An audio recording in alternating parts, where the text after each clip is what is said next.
atrocity propaganda. There's never been a genocide in history, whether that's Angola, whether that's Rwanda, whether that's Nazi Germany, that hasn't been based, a pogrom that hasn't been based on a lie, or a bunch of lies that have been injected into the conversation. If you study history, even the Mau Mau in Kenya, there's too many examples. It has to be based on a lie. The U.S. colonization of the Native American lands were, if you look at the reports, the United States and Spanish-American War, the invasion of the Caribbean, and it's all based on lies and exaggerations, racially loaded, total misinformation. And very often sexualized, isn't it? Very much. So, in the First World War, the Germans had raped the women.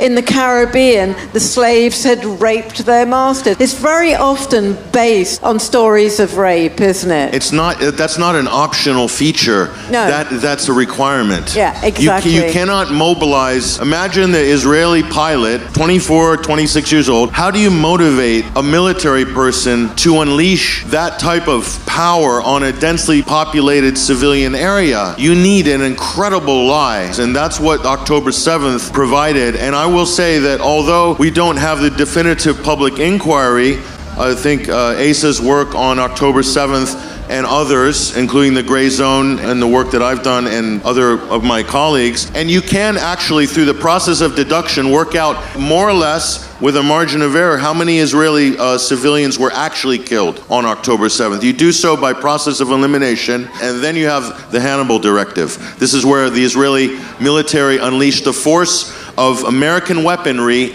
on Israelis in settlements. The actual number of unarmed, non-reservist, Israeli innocent, quote, civilians, you're talking potentially in the hundreds.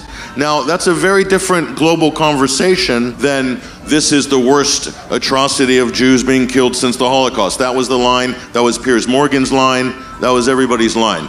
So that motivates that we want revenge. Israelis use that a lot. You blood libeled us. This was the biggest blood libel against the Palestinians, and is used to justify something that is just unbelievable. It's unbelievable. You're talking about gaslighting. Yeah. So how again, people are confused, like us in England, and the average, middle class person. We don't know where to stand on this issue because we're afraid. Yeah. Are we siding with terrorists here? Are we on the side of the bloodthirsty barbarians? Yeah. Are we with Israel, who's just trying to defend itself and it's being caught between this chasm that people have this moral paralysis? This is how this has been able to continue now going into the 24th month.